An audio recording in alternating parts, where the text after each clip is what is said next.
Subscribe channel Truth.id dan aktifkan lonceng notifikasi untuk mendapatkan informasi seputar live streaming dan video khotbah terbaru.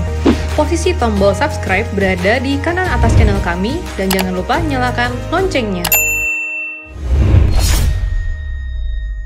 Shalom ibu-ibu wanita surgawi yang dikasihi Tuhan. Senang bisa bertemu kembali dalam acara yang tentu kita nanti-nantikan ini. Kita akan berbicara tentang satu hal yang sangat menarik dan pasti sangat memberkati. Namun mari kita berdoa terlebih dahulu.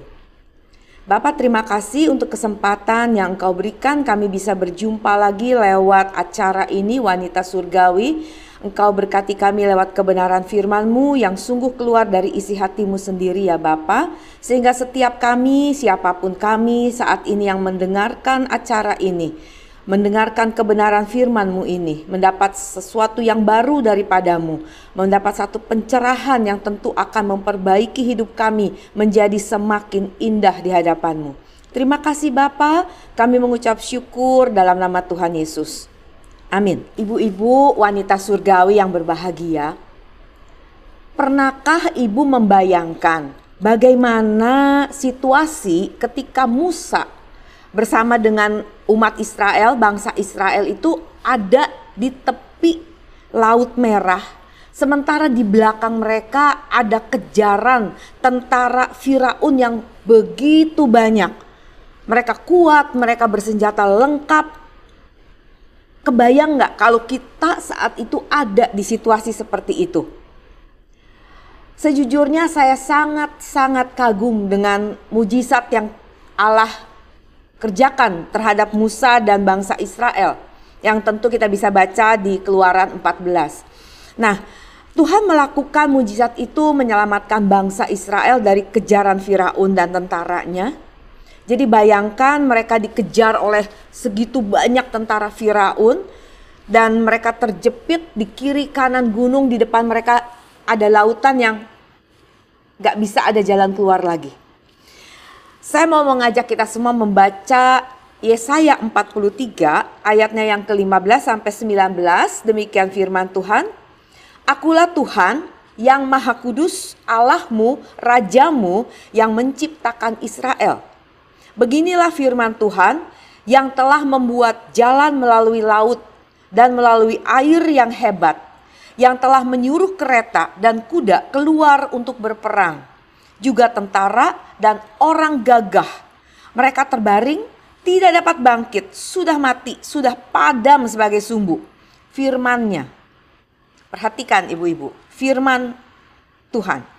Janganlah ingat-ingat hal-hal yang dahulu, dan janganlah perhatikan hal-hal yang dari zaman purbakala. Lihat, aku hendak membuat sesuatu yang baru, yang sekarang sudah tumbuh. Belumkah kamu mengetahuinya?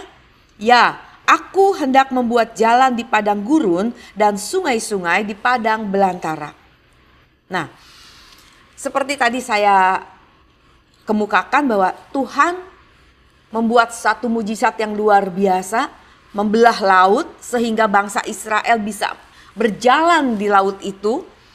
Tapi ketika tentara Firaun menyusul mereka, laut menutup kembali sehingga mereka dikatakan di sini tidak dapat bangkit. Mereka terbaring, sudah mati, sudah padam. Kalau kayak sumbu udah gak ada apinya lagi. Nah, tapi kemudian di kitab Yesaya yang tadi kita baca dikatakan, ini Tuhan sendiri yang bilang, janganlah ingat-ingat hal-hal yang dahulu. Loh, ini kan sesuatu yang baik bukan yang Tuhan kerjakan? Dan janganlah perhatikan hal-hal dari zaman purbakala. Kenapa? Karena aku ingin membuat sesuatu yang baru. Nah, ini yang saya angkat menjadi tema pemberitaan firman Tuhan hari ini. Sesuatu yang baru. Ya, Tuhan yang katakan itu. Jangan ingat-ingat apa yang Tuhan sudah buat pada waktu itu. Tapi ibu-ibu tolong perhatikan baik-baik. Tuhan tidak berkata bahwa kita tidak boleh ingat. Melainkan yang Tuhan mau jangan mengingat-ingat. Dua hal yang berbeda. Bukan tidak boleh memperingati atau mencatatnya dalam buku sejarah. Ini kejadian tidak mungkin terhapus. Ini sudah terjadi dan tercatat di Alkitab. Namun Tuhan tidak ingin saat itu ya bangsa Israel terpaku pada apa yang pernah dia lakukan di masa itu sedemikian rupa sehingga bangsa Israel tidak lagi mengenali apa yang baru Tuhan sudah buat di depan mereka. Ini yang Tuhan tidak mau. Ya, benar harus diakui dan memang sudah tercatat juga bahwa Tuhan membuat satu mujizat yang luar biasa di zaman itu. Di sana dia menunjukkan kasihnya, menunjukkan penyelamatannya bagi bangsa itu dengan membelah Laut Merah sehingga mereka terbebas dari kejaran musuh. Bahkan musuhnya dibuat mati. Satu peristiwa yang luar biasa. Tapi Tuhan kembali mengingatkan di zaman Yesaya. Tolong jangan mata kita, hati kita hanya terikat pada mujizat pada waktu itu. Sehingga kamu tidak lagi memperhatikan bahwa aku sedang bekerja dengan peristiwa yang baru, dengan sesuatu yang baru. Dengan hal-hal yang baru pula. Tuhan yang sama yang membebaskan bangsa Israel dari kejaran Mesir adalah Tuhan yang sama juga yang membebaskan mereka dari Babel. Tuhan yang tidak berubah, kasihnya, kuasanya tetap sama dulu sampai sekarang. Nah, sebenarnya apa yang bangsa Israel lakukan sering juga dilakukan oleh anak Tuhan hari ini, oleh kita di zaman ini. Seringkali secara jujur kalau kita mengakui ya, kita sering terpaku, kita sering terikat pada mujizat yang pernah terjadi di masa lalu. Sedemikian rupa sampai kita tidak sadar lagi bahwa Tuhan sudah melakukan sesuatu yang baru. Atau Tuhan mau melakukan sesuatu yang baru dalam hidup kita. Bahkan gak sedikit anak Tuhan yang dalam doanya meminta Tuhan untuk melakukan mujizat yang sama. Tuhan, dulu saya pernah disembuhkan. Waktu itu saya kena, mungkin waktu itu andai katalah atau katakanlah dia pernah kena batu ginjal. Saya pernah batu ginjal. Sekarang saya kena diabetes. Tuhan, mujizat waktu saya sembuh dari batu ginjal. Saya percaya kuasa-Mu tetap sama. Pasti membuat saya sembuh. Kita terlalu terikat dan kita minta Tuhan mengulangi mujizatnya. Banyak orang seperti itu. Ibu-ibu, tahukah ibu bahwa Tuhan kita adalah Tuhan yang selalu menciptakan sesuatu yang baru.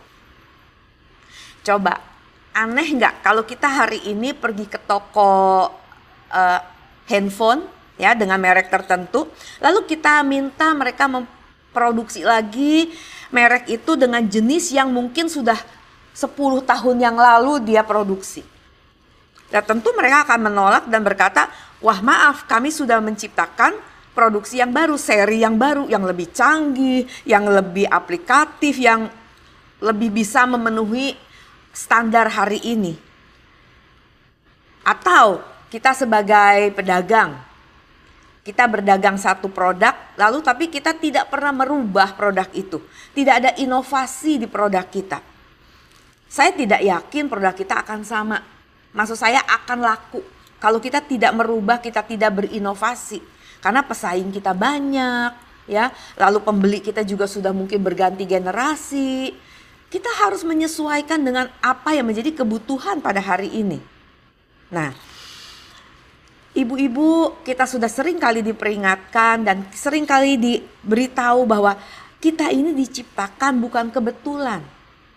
Kita ini diciptakan serupa dan segambar dengan Allah. Kita ini merupakan gambarannya Tuhan. Ada sifat Tuhan yang sebenarnya kita warisi. Dan kita sebagai manusia saja selalu ingin membuat sesuatu yang baru, apalagi Tuhan.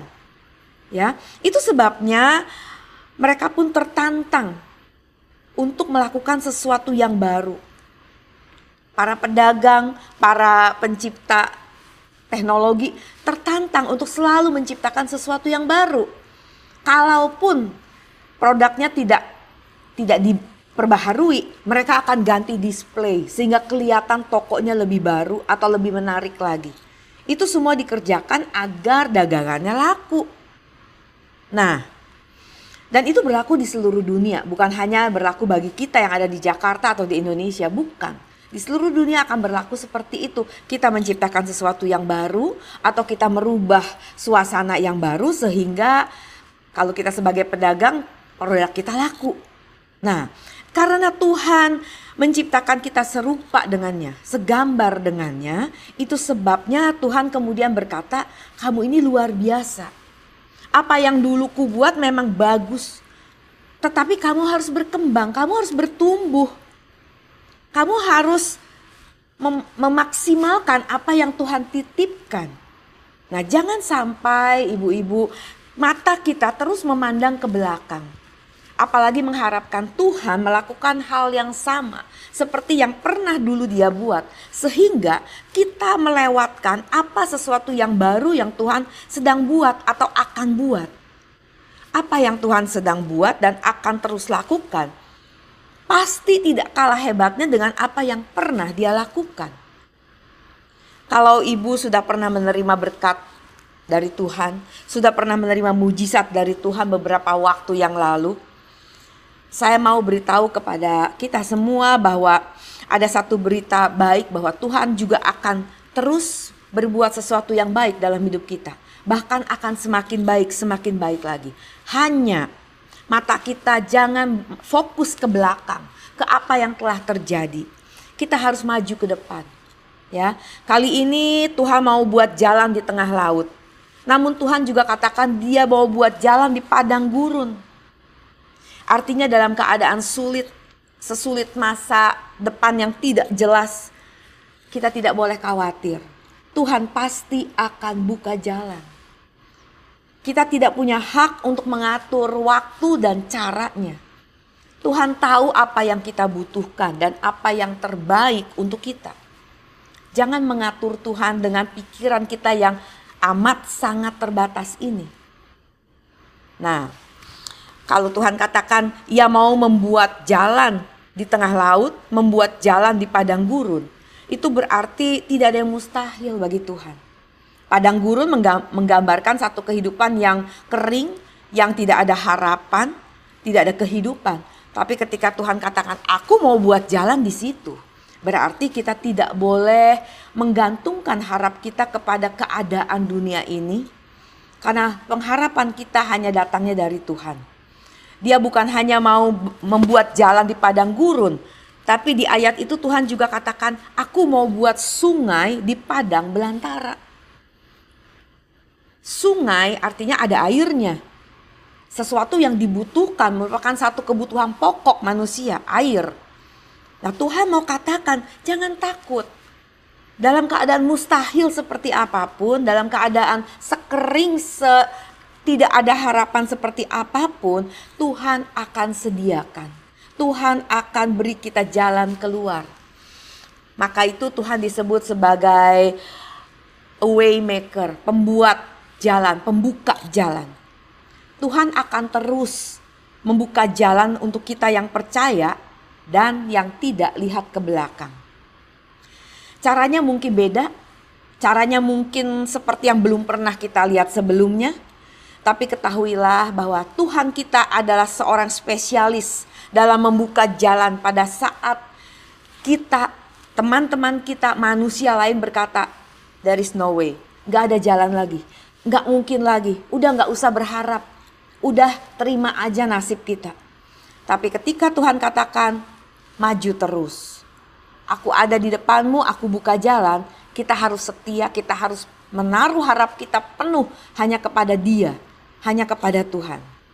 Maka jangan pernah katakan kepada Tuhan, betapa besarnya masalah kita. Tapi sebaliknya, kita katakan kepada masalah, betapa besarnya Tuhan kita, betapa ajaibnya Tuhan kita, betapa luar biasanya Tuhan kita. Nah, ini yang harus terjadi. Ini yang harus kita lakukan. Jangan membesar-besarkan masalah. Saya bukan berkata ini lalu menganggap enteng masalah ibu-ibu, bukan. Tetapi jangan kita sampai tenggelam segitu rupa dengan masalah, sampai kita tidak bisa lagi melihat apa yang Tuhan rancangkan di depan untuk kita.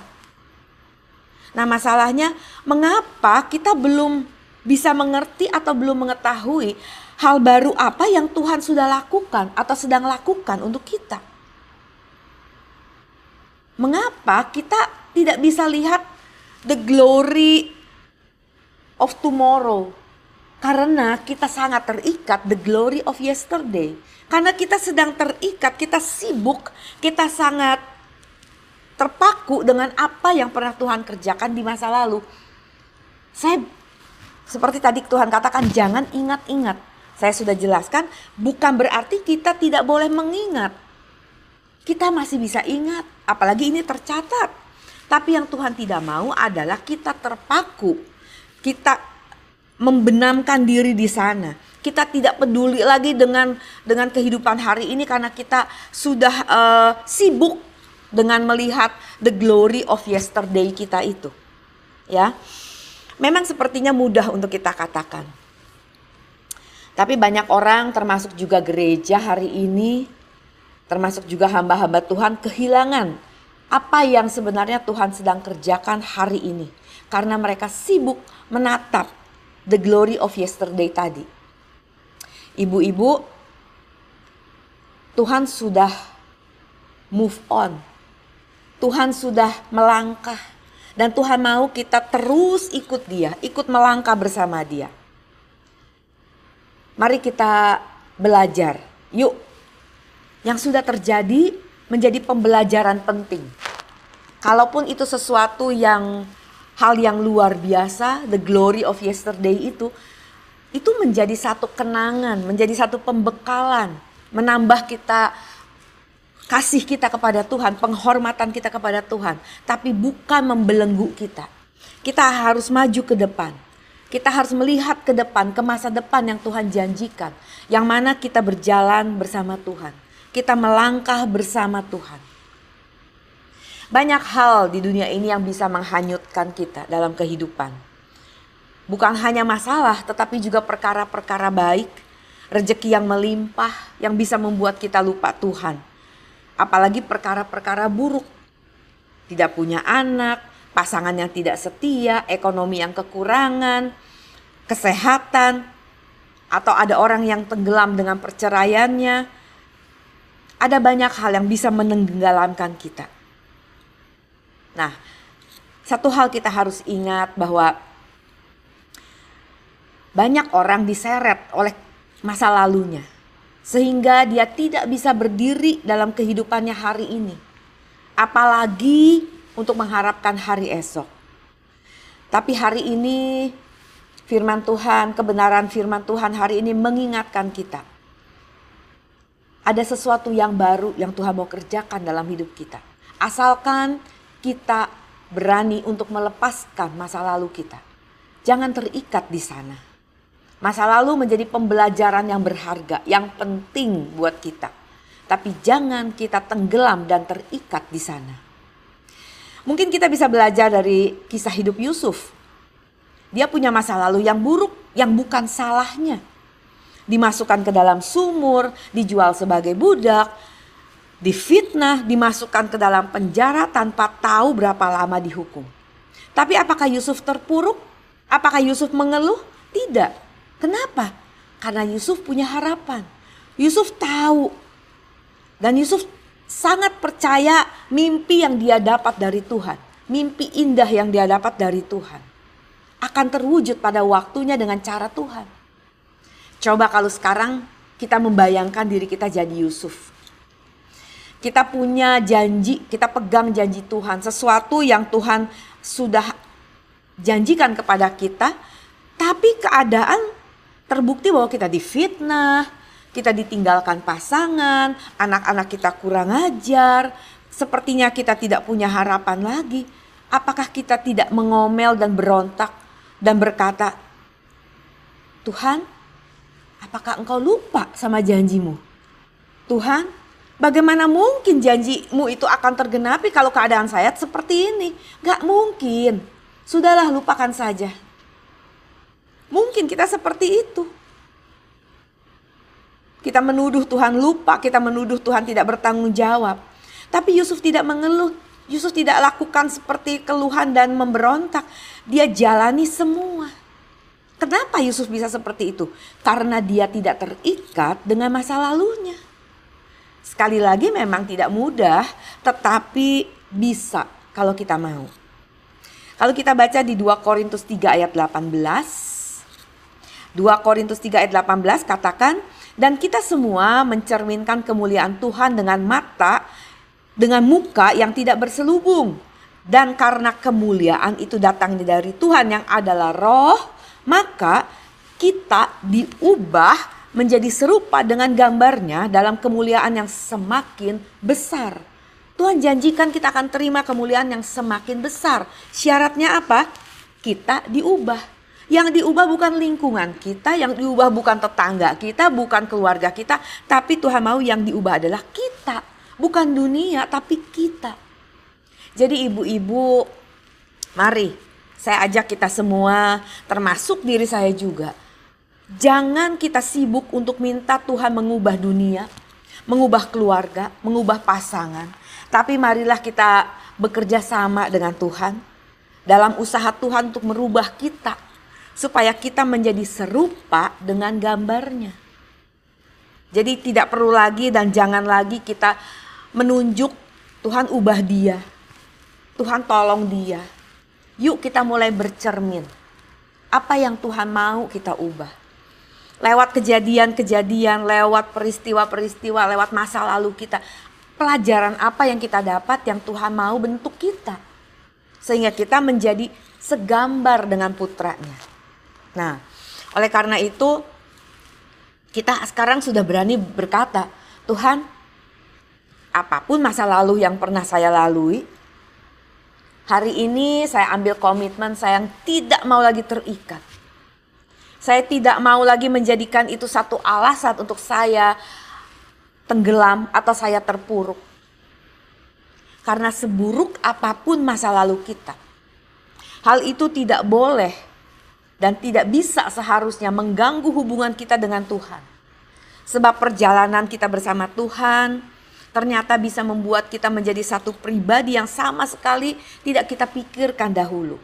Tuhan bisa ubah, asalkan pertama, kita tidak terikat dengan masa lalu kita.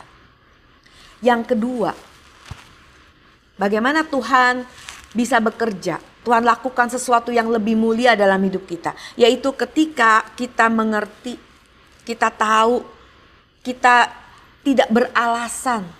Ya. Nah, kalau saya undang kita semua baca kisah yang sudah sangat terkenal. Yaitu orang lumpuh di Bethesda. Ya. Waktu itu Tuhan datang ke sana, dikatakan di Yohanes 5 ayat 1-11 dikatakan ketika Yesus melihat orang itu berbaring di situ dan karena ia tahu, perhatikan ibu-ibu, dikatakan karena Yesus tahu. Yesus sengaja mampir karena Yesus tahu di sana ada seseorang yang membutuhkan dia. Apakah hari ini Yesus tidak tahu persoalan yang kita hadapi? Dia tahu, dia tahu. Lanjut.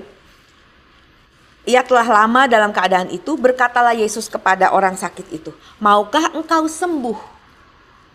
Yesus menawarkan, maukah engkau sembuh? Tapi kita perhatikan ibu-ibu, apa jawaban orang sakit ini? Jawab orang sakit itu kepadanya, Tuhan, tidak ada orang yang menurunkan aku ke dalam kolam itu apabila airnya mulai goncang. Dan sementara aku menuju ke kolam itu, orang lain sudah turun mendahului aku. Ibu-ibu perhatikan, Tuhan tanya, kamu mau sembuh enggak? Kalau kita ditanya mau sembuh enggak? Jawabannya sebenarnya cuma dua, mau atau tidak. Tapi apa yang menjadi jawaban orang ini? Tidak ada orang yang menurunkan aku. Dan kalaupun aku udah menuju ke sana, ada orang duluan yang udah turun. Orang ini beralasan.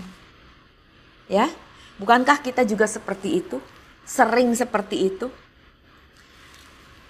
Maka Yesus katakan kepadanya, bangunlah, angkatlah tilammu dan berjalanlah. Dan pada saat itu juga sembuhlah orang itu, lalu ia mengangkat tilamnya dan berjalan. Tuhan gak mau manjain perasaan kita. Tuhan tidak menanggapi alasannya. Tuhan ajar kita untuk bertindak. Maka buat siapa yang gak berani gerak, siapa yang gak berani ambil keputusan, barang siapa tidak mau belajar untuk berkomitmen, dia tidak akan pernah mengalami satu hal yang Tuhan katakan akan kemuliaannya akan lebih besar. Dia nggak akan terima satu pembaharuan. Kalau kita bandingkan dengan kisah wanita yang sudah pendarahan 12 tahun. Dikatakan di Markus 5 ayat 27-28. Dia bergerak mendekati Yesus. Orang lagi banyak. Tapi dia dikatakan dia mendekati Yesus dari belakang dan menjamah jubahnya. Dia berani bertindak karena dia punya keyakinan bahwa dengan saya bertindak di momentum yang benar ini, yang tepat ini, saya pasti sembuh. Ya, dari perikop yang kita baca, kita belajar ada 3 hal yang kita harus lakukan ketika kita mau ada pembaharuan, ada sesuatu yang baru yang terjadi dalam hidup kita. Yang pertama, ayo lepaskan masa lalu kita. Jangan terpana dengan apa yang Tuhan sudah lakukan. Karena dia bisa buat perkara yang baru. Dan dia mau lakukan sesuatu yang baru untuk kita. Yang kedua, jangan beralasan. Jangan cari kambing hitam. Ayo kita belajar bertanggung jawab. Dan itu merupakan salah satu pilar dari GSKI. Kita hidup bertanggung jawab. Sekalipun itu bukan salah kita, mari kita hadapi. Yang ketiga, bertindaklah. Tidak sukar, tapi jangan sembrono. Kita harus minta hikmat, kita belajar. Kita minta hikmat, kita minta marifat. Dan kita percaya sebagaimana Pengkhotbah 3 ayat 11 katakan, ia membuat segala sesuatu indah pada waktunya. Bahkan ia memberikan kekekalan dalam hati mereka. Tapi manusia tidak dapat menyelami pekerjaan yang dilakukan Allah dari awal sampai akhir. Ayat ini mau mengatakan kalau kita bertahan sampai akhirnya, meskipun sekarang hari ini ibu-ibu kita nggak ngerti, kita masih bingung, kita mungkin marah, kita mungkin berontak. Tapi kalau kita tidak nyerah, kita maju terus dan kita bertahan sampai akhir, maka kita akan bisa ikut menyelesaikan pekerjaan yang Tuhan berikan kepada kita sampai selesai. Allah yang membebaskan bangsa Israel dari kejaran Firaun. Allah yang sama yang hari ini kita sembah. Allah yang memiliki banyak jalan. Yang jalan-jalannya sering belum kita pahami hari ini. Tapi percayalah, apa yang Tuhan rancang adalah sesuatu yang baik, sesuatu yang berguna, sesuatu yang mendatangkan kebaikan untuk kita, yang memberikan damai sejahtera untuk kita. Hanya yang harus kita lakukan, jangan menyerah. Lupakan masa lalu, jangan cari kambing hitam, ayo bertindak. Sehingga kita bisa mendapatkan sesuatu yang baru yang dari Tuhan. Sebagai ayat penutup, mari kita sama-sama membaca Roma 15 ayat 13. Semoga Allah, sumber pengharapan, memenuhi kamu dengan segala sukacita dan damai sejahtera dalam iman kamu. Supaya oleh kekuatan Roh Kudus, kamu berlimpah-limpah dalam pengharapan. Percayalah, di dalam Tuhan pengharapan kita tidak akan pernah dikecewakan. Amin. Mari kita berdoa. Ampuni kami yang masih terikat dengan masa lalu kami, dan kami selalu beralasan, kami selalu tidak berani melangkah karena kami dalam ketakutan. Tapi hari ini firman-Mu menguatkan kami, meneguhkan kami bahwa di dalam Engkau ada pengharapan yang pasti. Dan kami mau masuk dalam rencana-Mu Bapa, sehingga kami menjadi wanita-wanita surgawi yang bisa memberkati keluarga, memberkati lingkungan, memberkati banyak orang yang Tuhan hadirkan dalam perjalanan hidup kami. Terima kasih Bapa, kami mengucap syukur untuk kesempatan ini. Dan kami belajar untuk berani melangkah bersama dengan Tuhan. Di dalam nama Tuhan Yesus, kami serahkan semua harapan kami. Dan kami percaya Engkau Allah yang setia. Di dalam nama Tuhan Yesus. Amin. Amin. Tuhan Yesus memberkati.